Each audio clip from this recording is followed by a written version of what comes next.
1절부터 2절까지 말씀입니다. 신약성경 256면입니다. 로마서 12장 1절부터 2절까지 말씀입니다. 이 계시의 말씀을 제가 받들어 읽어드릴 때 살아계신 주님의 음성을 들으실 수 있기를 바랍니다. 그러므로 형제들아, 내가 하나님의 모든 자비하심으로 너희를 권하노니 너희 몸을 하나님이 기뻐하시는 거룩한 산 제사로 제물로 드리라. 이는 너희가 드릴 영적 예배니람.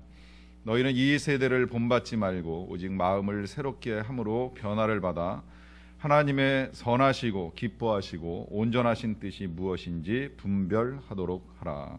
아멘. 여러분들 지금 앉아 계신 자리에 보시면 앞에 볼펜이 하나 놓여 있을 겁니다.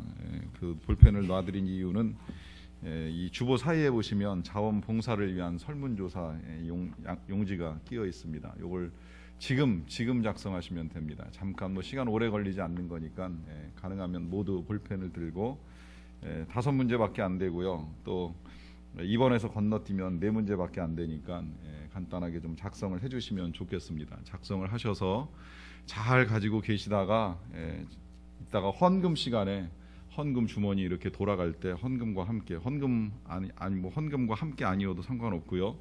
하여튼 헌금 주머니에 넣어주시면 우리가 집계하고 통계하고 또 자료로 활용하도록 하겠습니다.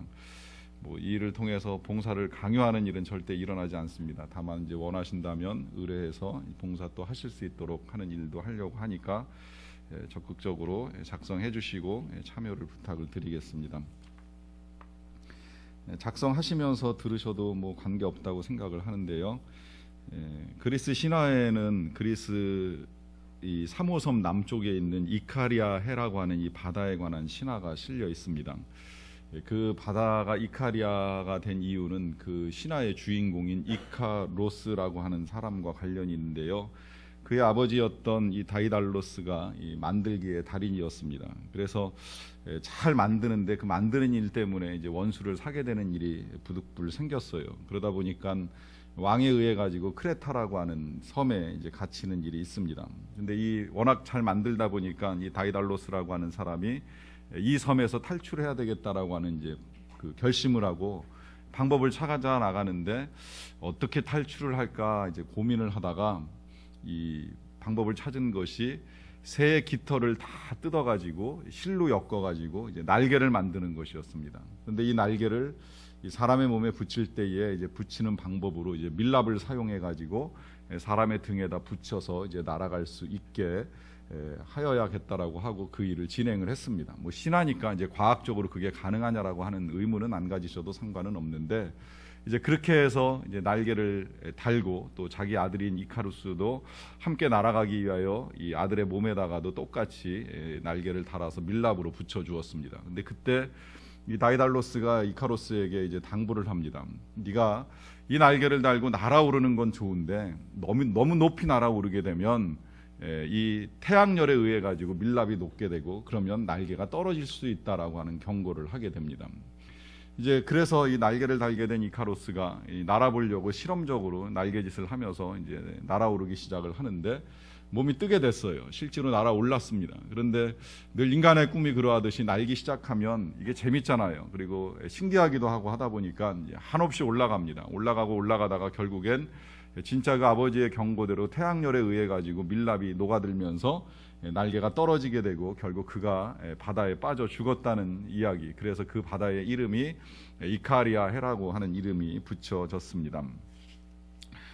최근에 이 이야기를 시작으로 해서 이제 책을 쓰신 경영학자가 하나 있는데 세스 고든이라고 하는 학자가 이카로스 이야기라고 하는 제목의 책을 썼고 그게 우리나라에 금년 초에 번역이 되었습니다. 저자는 이제 이 이야기로 시작을 합니다. 지금 제가 여러분들께 말씀드렸던 이 이야기를 전하면서 이 이야기에서 전달되지 아니한 이제 한 가지 내용을 더 부각시켜서 이제 책을 써내려가고 있습니다. 그것은 너무 높이 날아가지고 태양열에 의해서 밀랍이 녹는 것도 문제였지만 너무 낮게 날아가는 것도 문제였다는 거죠. 실은 이 다이달로스가 아들에게 경고를 할 때 경고를 했던 건 너무 높이 날게 되면 태양열에 의하여서 날개가 녹을 수도 있지만 더 위험한 건 너무 낮게 날게 되면 바닷물에 날개가 젖게 되고 그러면 털이 무거워서 더 이상은 날아갈 수 없는 일에 직면하게 될 것이라고 하는 경고였습니다.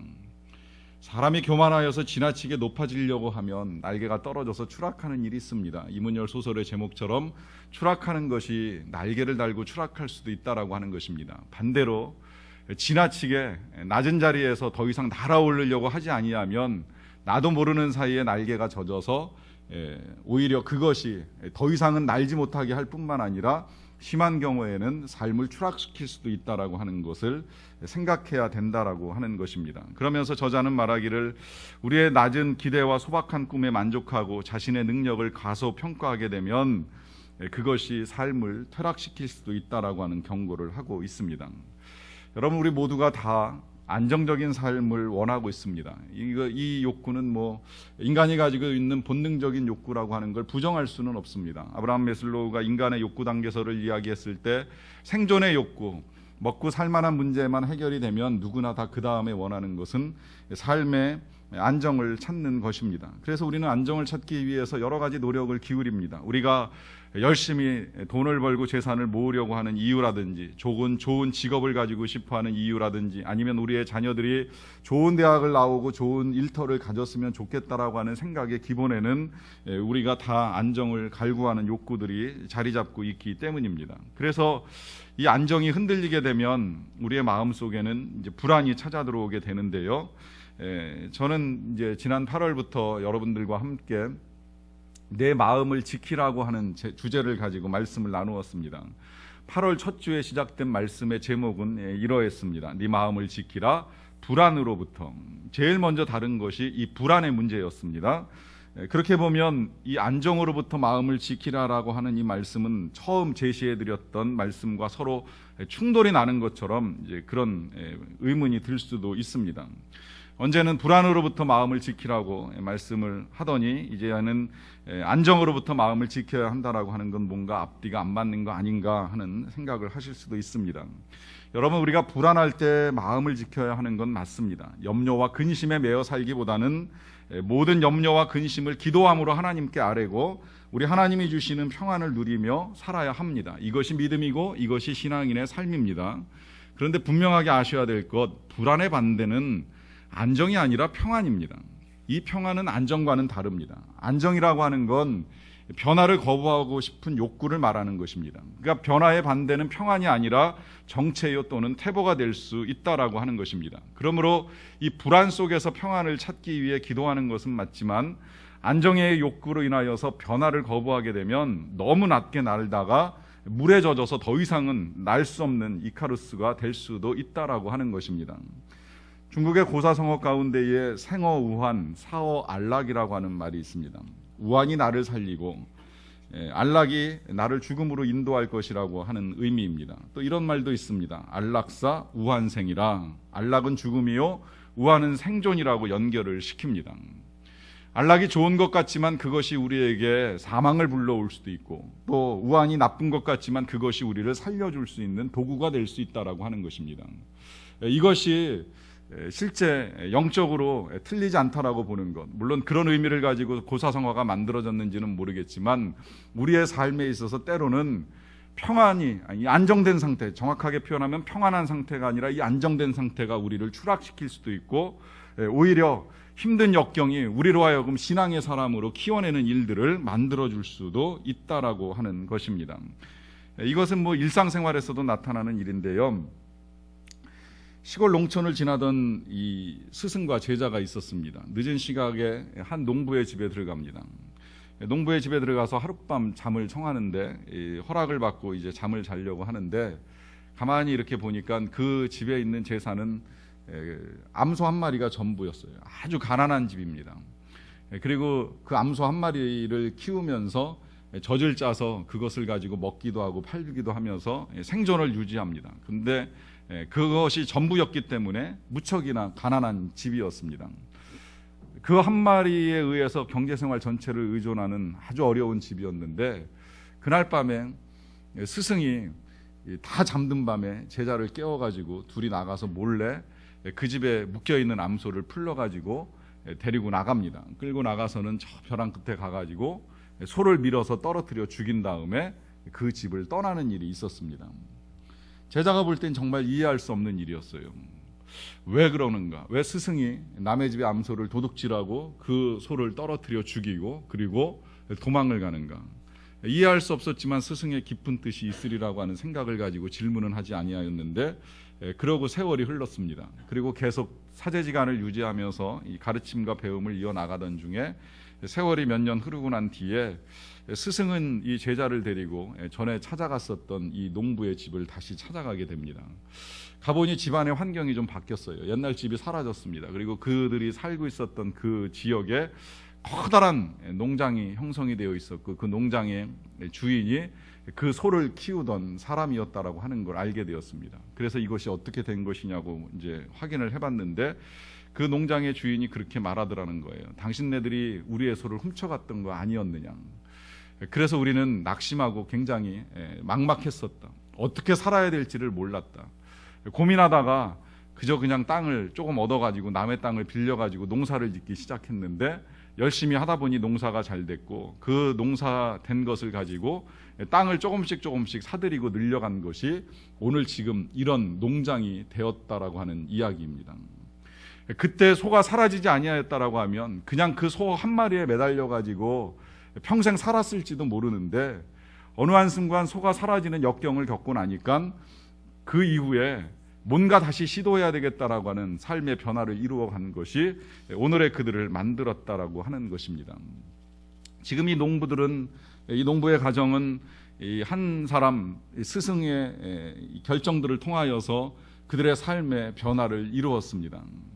마찬가지로 우리가 지나치게 현재의 상태에 아무 문제도 없다라고 하는 착각에 빠져서 안일함에 놓여 있다라고 한다면, 하나님께서 그렇게 우리의 삶을 흔드시는 일이 있을 수도 있다라고 하는 것입니다. 저는 안정이 부정적이라고 생각을 하지는 않습니다. 물론 안정한 가운데에 우리가 하나님을 늘 갈망하고 하나님을 향하여 좋은 신앙을 가지고 살아갈 수 있다면, 전 그런 신앙을 가진 사람을 개인적으로 부러워하기도 합니다. 그러나 이 안정이라고 하는 것이 잘못 다루게 되면 우리의 삶을 나태하게 하고, 좀 심한 경우에는 우리의 삶을 죄악에 빠뜨리는 일들이 자꾸 일어납니다. 그렇게 될 때에 하나님께서 때로는 우리가 다시 일어서도록, 더 나아가서는 하나님과 함께 멋진 인생의 날개를 펼칠 수 있도록 우리의 삶을 흔드시는 일이 일어날 수 있다라고 하는 것입니다.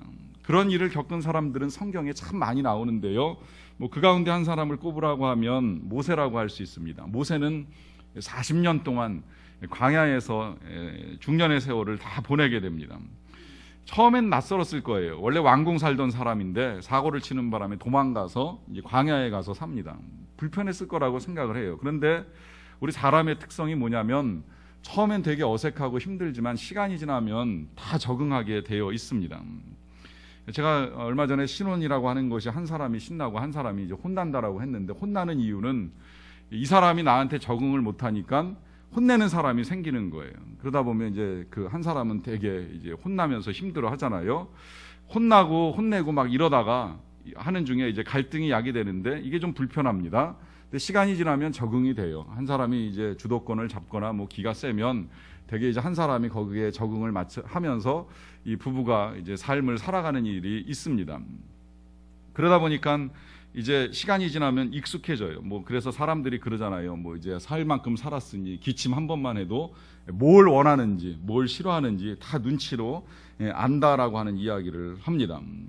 익숙해졌기 때문입니다. 그래서 익숙해지고 나면 이제 그 다음에 제가 그런 권사님을 뵌 적이 있어요. 죽었다가 다시 살아나도 남편하고 다시 살 것이라고 하는 말씀을 하시는 권사님입니다. 좀 되게 처음에 말씀 들으면서 의아했어요. 대부분 다시 태어나도 지금의 배우자를 만나겠습니까? 그러면 대답을 싫다라고 말 못하면 그냥 주저하는데, 권사님은 자신 있게 난 다시 태어나도 지금의 내 남편 집사하고 결혼을 하겠다고 그러시더라고요. 그래서 정말이세요? 그러고 제가 여쭤봤더니, 또 다른 사람 만나서 적응하고 익숙해지려면 힘들잖아요. 차라리 이 사람이 더 나은 것 같아요 라고 하면서 말씀하시더라고요. 그래서 제가 또 한 번 여쭤봤습니다. 그럼 남편 집사님도 같은 생각을 가지고 계세요? 그랬더니 아니라 그러시더라고요. 그래서 그럼 뭐라고 말씀하시는데, 그랬더니 기회를 한번 달라는 거예요. 다른 여자하고 살아볼 수 있는 기회를 좀 달라고 그렇게 말씀하시더라는 거예요. 그래서 또 여쭤봤습니다.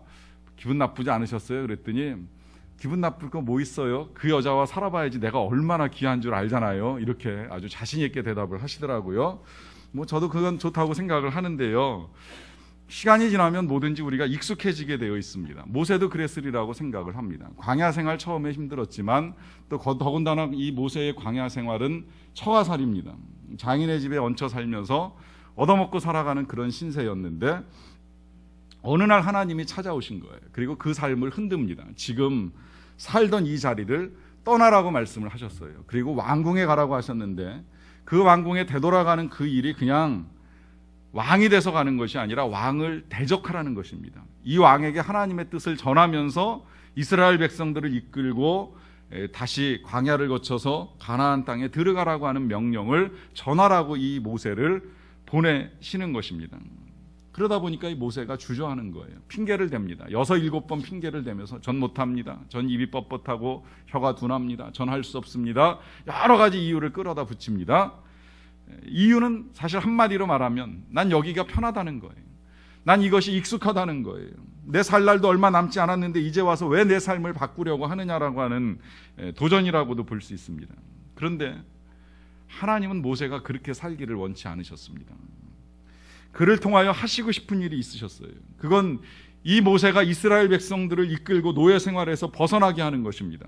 그리고 그들을 이끌고 가나안 땅에 들어가서 보다 좋은 환경 속에 살아가도록 만드는 것입니다. 이 일을 통하여 한 민족을 살리는 일을 하기 원하셨습니다. 그 일을 모세에게 맡기시는 겁니다. 사실 모세는 민족을 사랑하는 마음이 있었어요. 그가 사고를 치고 광야에 들어가게 된 것도 그 이유 때문이었습니다. 그와 같은 이유를 알고 계신 하나님은 이제 그가 진짜 나라를 위해서 민족을 위해서 일할 수 있는 길을 열어주시겠다고 그를 끌어내시는 것입니다. 그의 인생을 흔들어서 괴롭히고자 하시는 것이 아니라 그의 삶을 보다 더 가치 있게 만들기 원하시는 하나님의 선한 의도 속에서 진행되는 것이었습니다.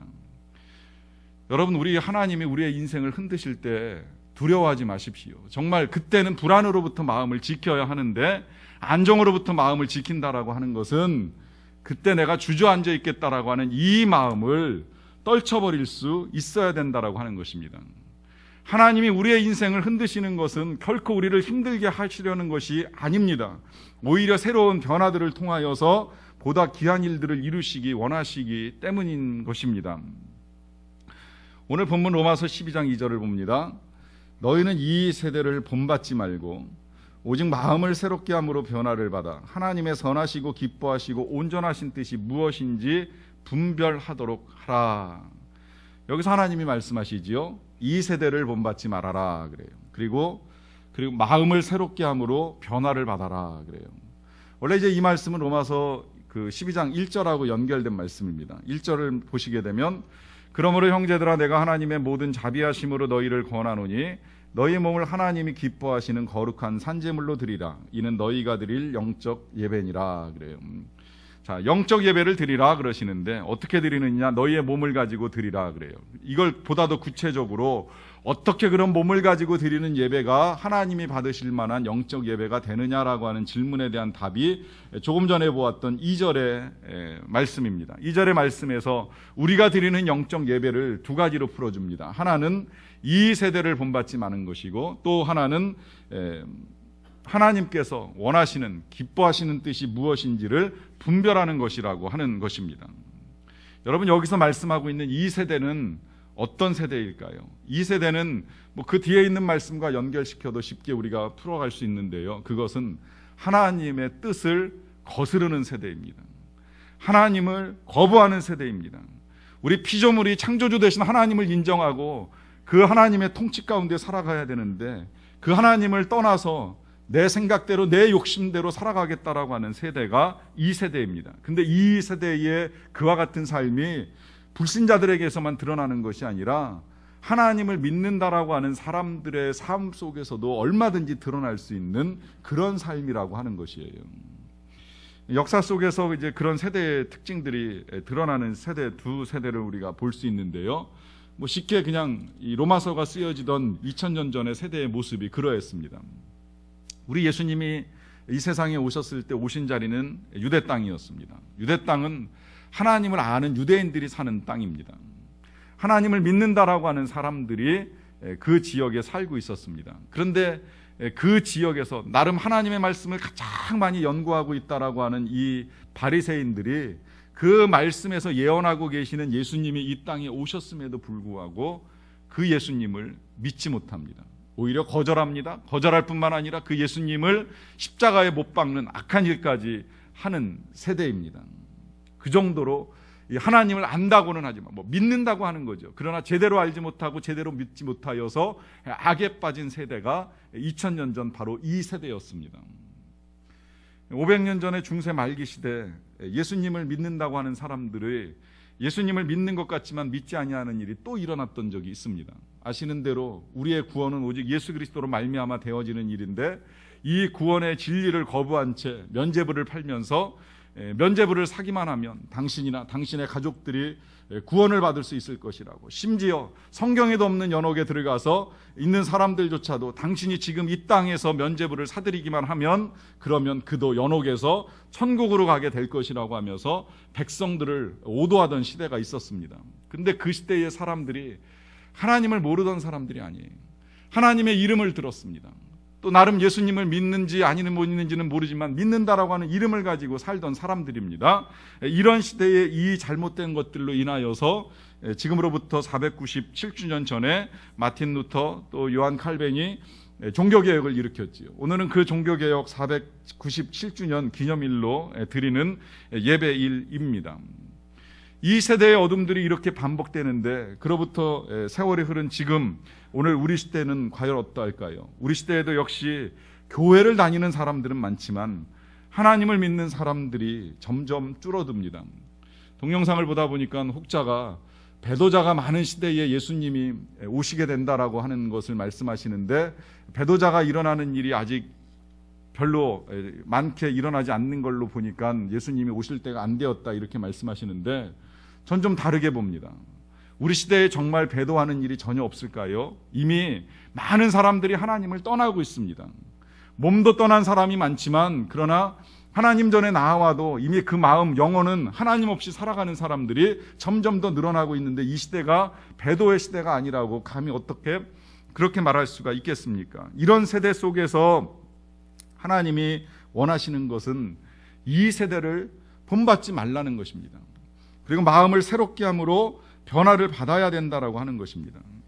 여러분, 지금 현재 우리가 이 세대를 따라가면서 뭔가 안일함에 빠져 있다라고 하면 지금이 바로 그 안정으로부터 우리의 마음을 지켜내고 다시 새로운 변화를 시도해야 된다라고 하는 것입니다. 다시금 우리 하나님께서 원하시는 것이 무엇인지를 물어봐야 합니다. 그리고 그 하나님께서 원하시는 길을 향해서 우리가 지금까지 걸어왔던 길이 잘못되었다라고 하면 방향을 바꾸셔야 돼요. 그리고 힘들어도 하나님이 원하시는 길을 향해 나아갈 수 있어야만 합니다. 그것이 바로 신앙이요, 그것이 바로 우리 믿음을 가진 사람이 할 일입니다. 여러분, 믿음의 정의는 다양할 수 있습니다만 그 가운데 이거 한 가지를 분명히 아셔야만 합니다. 믿음은 안정이 아니라 모험입니다. 믿음은 그냥 내 삶을 안정적으로 만들어가는 것이 믿음이 아니라 때로는 하나님을 위하여 어려운 선택을 하고 어려운 결단을 하고 그 어려운 자리에 나아가는 것을 두려워하지 아니하는 것을 의미합니다. 모세가 잘했던 것은 주저하긴 했지만 망설이며 거절한 적도 있었지만 그 어려운 일에 대한 결단을 하고 바로의 왕궁에 들어가서 하나님의 뜻을 전하기로 선택한 것입니다. 아브라함의 믿음이 조상이라고 하는 평가를 받는 건 그도 의심도 있었고 실패도 있었지만 그는 하나님의 말씀에 따라 갈대아 우르로부터 가나안 땅까지 긴 모험의 여정을 멈추지 아니하였다라고 하는 것입니다. 여러분, 우리가 주저앉아 있다면, 모험을 두려워하고 있다면 여러분들의 믿음을 점검해야 됩니다. 안정으로부터 다시 각자의 믿음을 돌아보는 일이 필요하다라고 하는 것입니다. 유진 피터슨 목사님이 이런 말씀을 하셨습니다. 차기의 선거로 범죄가 종식되고 정의가 확립된다거나 과학의 눈부신 발전이 환경을 구할 수 있고 임금의 인상과 함께 불안이 끝나고 안도가 시작될 날이 올 것이라고 믿는 한 신앙생활에서 수반되는 모험을 무릅쓰기는 힘들 것이다. 이 말씀 앞뒤의 문맥과 연결시켜서 보면 이 말씀이 우리의 현재의 삶과 함께 하나님을 믿는 믿음이 무엇인가라고 하는 걸 잘 되새기도록 도와주신다고 볼 수 있겠는데요. 여러분, 우리 삶의 크고 작은 변화들을 통하여서 조금이라도 안정을 추구하는 욕구들을 가지고 있습니다. 그러나 우리 믿음의 삶이라고 하는 것은 거기에서 좀 더 나아가서 하나님과 함께 모험을 무릅쓰는 삶이라고 하는 것입니다. 하나님과 함께 변화의 발걸음을 내딛는 일이 필요하다라고 하는 것입니다. 최근에 이 프로야구에서 화두가 되고 있는 감독님이 한 분 계시는데, 김성근 감독님이라고 하는 분. 전 사실 이분을 잘 알지는 못해요. 그냥 우리나라에서 야신이다, 뭐 굉장히 감독 생활을 잘했다라고 하는 것까지만 알고 있습니다. 이 감독이 지금 나이가 73세이신데 다시 팀을 맡아주기를 원하는 팬들이 많다는 이야기도 좀 들었습니다. 이분이 최근에 그런 말씀을 하셨어요. 나이가 중요한 것이 아니라 열정이 중요하다. 참 귀한 말씀이라고 하는 생각을 합니다. 이 안정이라고 하는 걸 가지고 다루다 보면 그런 생각이 들 때가 많아요. 나이가 들수록 안정에 대한 욕구가 커집니다.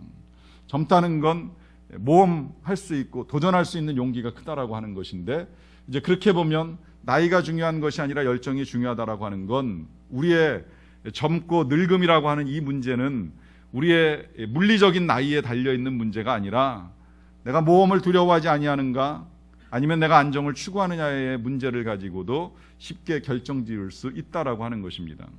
저는 이런 말씀을 드릴 때에 연세 드신 분들만을 도전하기 위하여서 드리는 말씀이 아니라, 젊더라고 하더라도 자꾸 뭔가 안주하려고 하고 안정을 취하려고 한다라고 하면 이미 내가 늙은 것은 아닌가 다시 생각해 볼 수 있어야 한다라고 하는 의미입니다. 어제도 한 청년을 상담하면서 청년이 꿈 때문에 고민하길래 늦지 않았으니 지금이라도 잘 찾아보고 잘 생각해 보라고 하는 말씀을 전해 주었습니다. 그러면서 저 역시도 50이 넘어가고 있지만 그럼에도 불구하고 또다시 내 남은 생애 동안에 더 할 일이 있지는 아니할까, 또 내가 은퇴 이후에는 무엇을 할 것인가 고민하고 꿈을 찾아나가는 일을 하고 있다라고 하는 이야기도 함께 들려주었습니다. 여러분, 우리의 삶이라고 하는 건 우리가 가지고 있는 나이로 결정되는 것이 아니라 내가 무엇을 꿈꾸고 어떤 모험에 도전하려고 하고 어떤 열정을 가지고 달려가느냐에 달려있다라고 하는 것입니다. 최근에 우리 교계에 큰 어른 한 분이 또 한 분 하늘나라로 가셨습니다. 영등포 교회 원로 목사님으로 계셨던 방지일 목사님이신데요. 지난 10월 10일 103세의 연세로 하나님의 부르심을 받으셨습니다. 장례가 한국 기독교회 장으로 진행이 됐어요. 한국 기독교회 장으로 진행이 됐다는 건 우리 한국교회 전체가 모든 교단들이 연합해서 장례를 함께 치루었다라고 하는 의미입니다. 뭐 이건 장로교뿐만이 아니라 뭐 감리교, 성결교 할 거 없이 여러 교단들이 다 함께 이 장례에 참여해서 이제 예식을 진행하게 되었는데요. 그건 그만큼 이제 이분이 우리 교계에서 존경을 받으시기에 합당하신 분이라고 하는 의미를 담고 있습니다. 103세를 사신 것 자체가 참 대단하시잖아요. 근데 굉장히 건강하게 사셨어요. 이제 돌아가신 이후에 기독 공부에 난 기사를 보다 보니까 이 지난 9월 달에 소망교회에 있었던 총회까지 오셔서 참석하셨는데, 이제 그러고 나서 뭐 한 달도 채 안 돼서 이제 하나님의 부르심을 받으신 거예요. 1911년생이세요. 1911년생이신데 이제 숭실학교 나오시고 그 다음에 1937년에 신학교에서 이제 신학 마치시고 목사 안수 받으신 다음에 바로 중국 선교사로 들어가십니다. 원래 그 아버님도 중국 선교사이셨는데 이제 아버님의 그 선교 사역을 이어나가기 위하여서 1937년 일제시대에 중국으로 건너가서 산동성에서 사역을 하셨던 거예요. 사역을 하시다가 이제 중국이 공산화가 되면서 더 이상 선교 활동을 할 수 없게 되었을 때에 중국에 있는 우리 한국 선교사들이 다 떠나고, 뭐 한국 선교사들뿐만 아니라 외국인 선교사들도 다 떠났습니다. 그런데 이제 공산당의 핍박 때문에 이제 피난을 가고 또 이렇게 움직였던 여러 난민들이 생기다 보니까 이 방지일 목사님이 그 난민들을 돌봐주기 위하여서 계속 거기 남아 계셨던 거예요. 뭐 죽더라도 일단 내가 할 수 있는 한 선교의 사명을 받고 여기에 왔기 때문에 쉽게 떠날 수는 없다라고 하는 생각을 가지고 맨 마지막까지 남아 계신 분이 방지일 목사님이십니다. 그러다가 이제 이 1957년에 중국에 의해 가지고 이제 강제로 홍콩으로 추방당하시는 바람에 홍콩을 거쳐서 이제 우리나라로 귀국하셨어요. 귀국하셔가지고 영등포 교회 담임 목사님으로 이제 사역 다 하시고 70세에 은퇴하시고 이제 지금까지 사셨는데, 은퇴 전부터 쓰기 시작한 책이 은퇴 이후에도 계속 집필을 하시는 동안에, 살아계시는 동안 100권이 넘는 책을 쓰셨다 그러시더라고요. 그리고 영등포교회를 담임하실 때부터 이제 후배들을 위하여서 월요일마다 성경 공부를 가르치는 모임을 하셨는데, 그것을 하신 기간이 근 50년 가까이 될 정도로 긴 시간 동안 후학들을 양성하시는 일을 해 오셨다라고 하는 것입니다. 모든 것이 다 존경스러운데, 제가 더 존경스러운 것은 이 연세에 컴퓨터를 배우셨다는 거예요. 그리고 컴퓨터를 배우셔서 그걸로 원고를 치실 뿐만 아니라 필요하면 이메일로 원고를 넘기기도 하고 원고를 받기도 하는 일을 하신다는 거죠. 생각을 해봤어요. 여러분 아시겠지만 우리나라 이메일 제대로 사용하기 시작한 게 한 10년에서 15년 어간 정도 됩니다. 그러면 이분이 컴퓨터를 쓰고 이메일을 배운 건 거의 90세 정도가 다 되어서 시작하지 않으셨을까 생각해요. 사실 죄송합니다만 우리나라에 7순 8순 넘어가면서 이 컴퓨터를 사용하는 거나 이메일을 주고받는 거나 혹은 스마트폰을 사용하는 거에 대한 두려움을 가지신 분들 꽤 계시잖아요. 근데 이분이 그와 같은 일들에 도전해서 배우고 배워서 활용하시는 일을 하시면서 103세 되시도록, 우리 나이로는 사실 104세이신데 건강하게 살아가시면서 그 일을 하셨다는 거예요. 연세가 드셨지만 그 열정이 그를 젊게, 그를 건강하게 이끌고 가셨다라고 하는 이 모습 속에서 여러분, 우리의 삶에 일어날 수 있는 변화들을 수용하는 우리의 태도에 대해서 다시 한번 생각을 해보게 됩니다.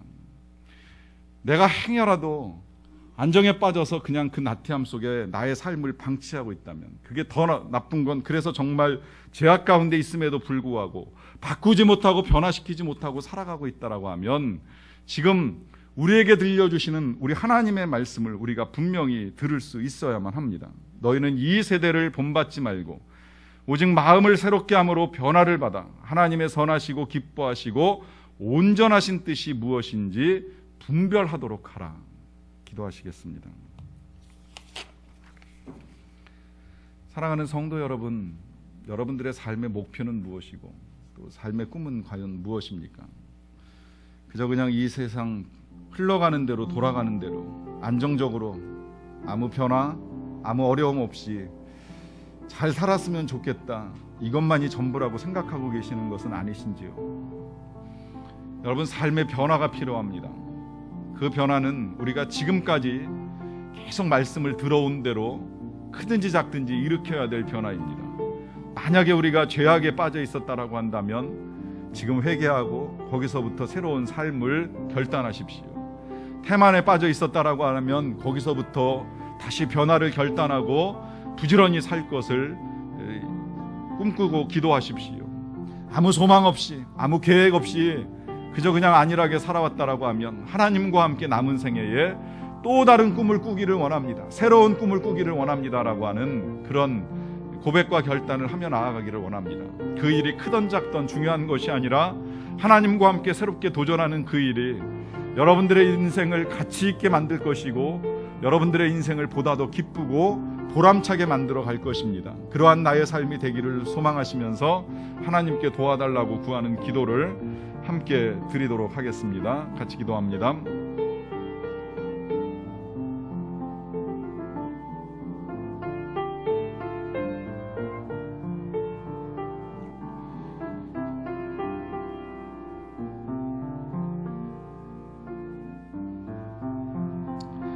사랑의 아버지 하나님, 우리가 지나치게 안정을 추구하다가 나태에 빠져버린 것은 아닌지, 또 죄악에 우리의 삶을 방치하고 있었던 것은 아닌지요. 용서하여 주시고 이제 다시금 우리의 습관과 타성으로부터 벗어나 이룰 수 있는 변화들을 이루어갈 수 있게 되기를 간절히 원합니다. 하나님이 주시는 꿈을 꾸고 그 꿈을 이루기 위하여서 모험을 결단하고 새롭게 도전하는 일들을 통하여서 새로운 하나님의 능력과 은혜를 경험하는 일들이 일어나게 도와주시옵소서. 예수님의 이름으로 기도하옵나이다. 아멘.